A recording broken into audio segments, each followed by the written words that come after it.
Chers compagnons de route, bonjour. J'espère que vous allez bien dans votre fort intérieur, en harmonie avec votre extérieur, et que vous êtes heureux de partager toujours ce petit moment avec moi. Nous sommes à la 24e vidéo. Pour ma part, je souhaite vous tirer mon chapeau. C'est ici que se termine le parcours des 22 arcanes majeures. C'est passé vite, je trouve. Mais rassurez-vous, le tour de manège est peut-être fini, mais il y en a plein d'autres à redécouvrir. Et au pire, cerise sur le gâteau, on pourrait reprendre les cartes, recommencer encore et encore, comme dans une danse, une valse. Il y aura toujours des choses à travailler et à découvrir. C'est une histoire sans fin, mais qui nous ouvre à un appétit dévorant. Une fois que l'on a pris goût, cela devient presque de la gourmandise, le travail sur soi. Cela n'en finit jamais, c'est une histoire de vie. L'aventurier découvre à chaque fois une partie de lui-même. Mais l'être est incommensurable et ineffable. Alors, le chemin est long. Et il faut peut-être plus d'une vie pour en faire le tour. Nous avons fait tourner la roue de la fortune au complet. Elle est prête à nous emporter vers d'autres destinations. Et c'est d'un pas léger que nous la suivons. C'est ici que la grenouille se présente à vous, nue. Nue comme un ver au printemps, le ver du renouveau, un ver émeraude. D'ailleurs, nous sommes dans la période qui symbolise l'émeraude, oui. Cette pierre qui de tout temps représente la renaissance, l'amour et la jeunesse éternelle. Elle a été appréciée par plein de cultures depuis plus de 4000 ans, comme dans les premières mines que l'on a retrouvées en Égypte du Nord, les mines de Cléopâtre. Ou encore comme dans notre culture avec la table d'émeraude et le Saint Graal.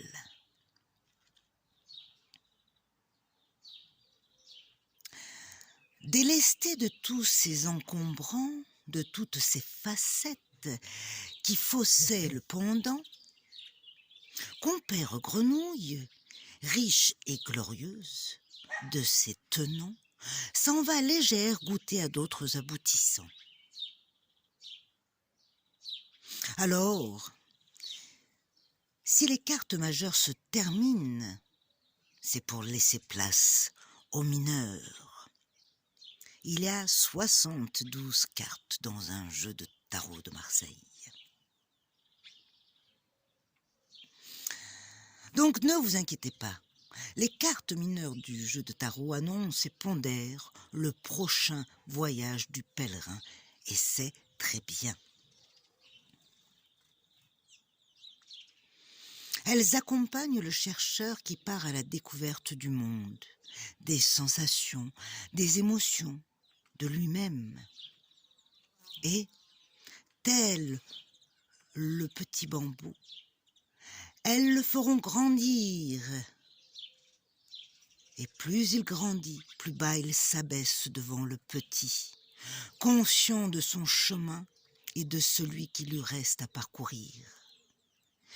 Mais, entre-temps, prenons le temps d'une pause pour notre petit travail d'introspection. Installez-vous confortablement et respirez 3 fois.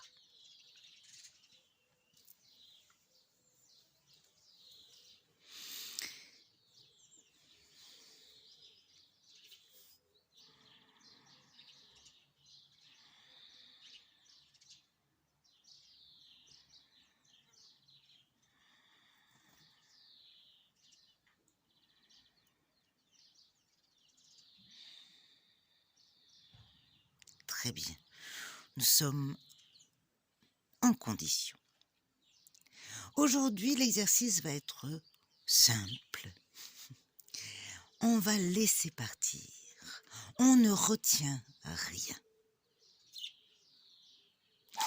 Imaginez qu'au rythme de votre respiration, vous laissez s'envoler vos souvenirs, bons ou mauvais, peu importe, comme des petits papiers qui s'envolent dans le ciel, portés par le vent, ou comme des oiseaux. C'est tout. Alors, on se retrouve dans une minute. Mettez la vidéo sur pause et à de suite.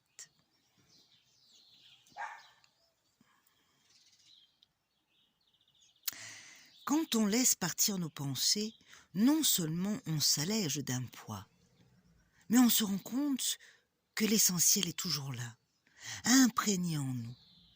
Et même si on vide la mémoire, la mise à jour est faite. Ça fait partie de nous. De soi, l'être en quête de se trouver. J'ai nommé la carte du jour, le mât. Les premiers sont les derniers, c'est vrai. Quand on a monté tout l'escalier, on se retrouve en bas du suivant. Sauf qu'avec l'expérience, on sait que plus léger, c'est plus facile. Le mât représente à ce stade-là l'homme libre qui avance. Il ne sait pas par quoi il va passer, non, mais il sait où il va, à la découverte. Son ami derrière lui le guide, le pousse et l'aidera, alors il est en confiance. Il sait que tout en lui le sécurise. Il sait aussi qu'il n'est qu'un verset de ce tout. C'est ce qui le temporise. Une expérience ou deux à la fois, pas plus, pour en apprécier la valeur. Et il a du pain sur la planche avant de prendre la mesure de tout. Le risque de cette carte, bien sûr, c'est l'indépendance. L'indépendance. Il ne rentre plus dans certains mondes, dans certains codes, parce qu'il ne lui apporte plus rien.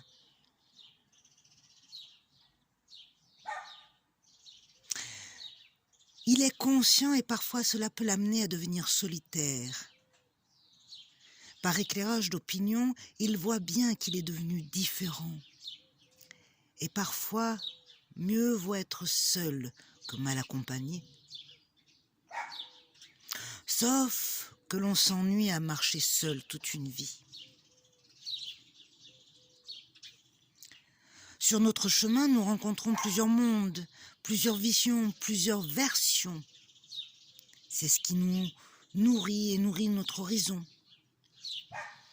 Et nous pactisons avec certains volontairement ou inconsciemment.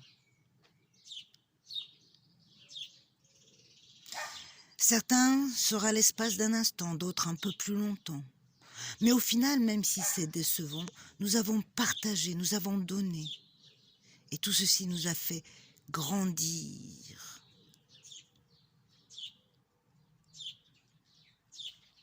On apprend toujours, et de tous, même des enfants, de 7 à 77 ans.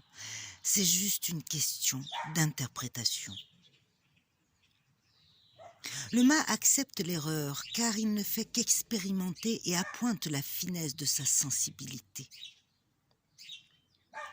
Gare à celui qui croit tout savoir, ou qui ne veut rien savoir. En vérité, il s'inscrit sur le chemin du droit de se tromper, et il l'apprendra. La vérité nous amène à nous ouvrir, à prendre conscience que d'une certaine manière quantique, tout est possible. Mais comme le temps nous est compté, nous faisons des choix, définissons des expériences. Selon ce que nous visitons, c'est uniquement ce que nous avons besoin de comprendre et de lâcher. Et parfois, on n'en est pas toujours conscient. C'est là que le miroir de l'autre, quand il est neutre bien entendu, est important. Car il nous permet d'ajuster qui on est et comment on se traduit. Ce qui nous ramène à notre petit travail du jour. Sauf qu'aujourd'hui, pour pouvoir l'effectuer, je vais piocher d'abord la carte couleur pour voir si nous sommes synchro. Alors, pas de... Je mets le sac devant vous. Hop, si je fais tomber la carte, c'est pas bon. Voilà.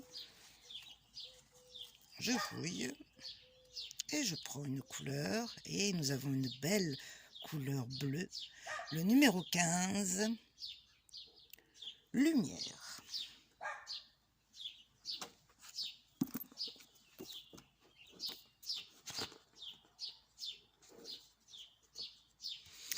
Et le titre se nomme l'expression créative. L'éclairage de la carte dit « Je suis relié à ma source. Je crée au fur et à mesure, sachant qu'il s'agira plutôt d'un accouchement à chaque fois. J'ai vérifié que plus mon canal est ouvert pour recevoir, plus je reçois d'informations précises et plus j'ai à me transformer pour accoucher. L'œuvre incarnée sans la falsifier. J'ai un besoin incessant d'être vrai, fidèle à moi-même.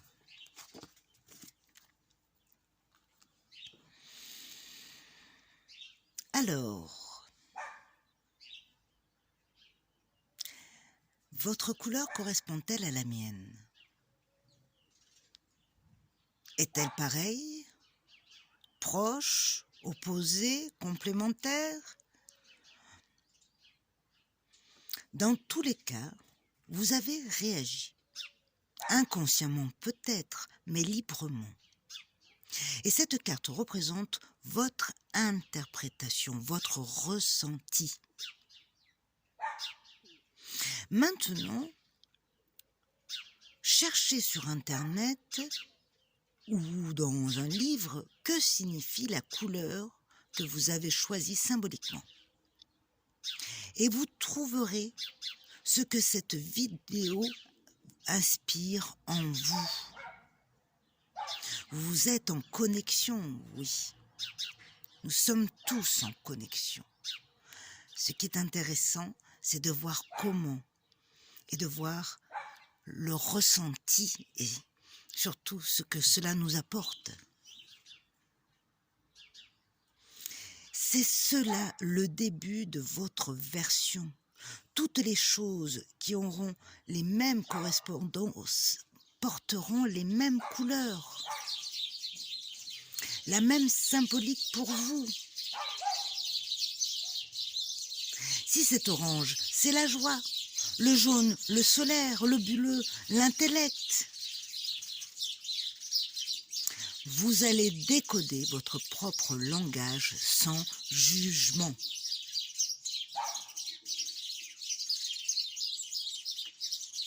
Je vous laisse travailler.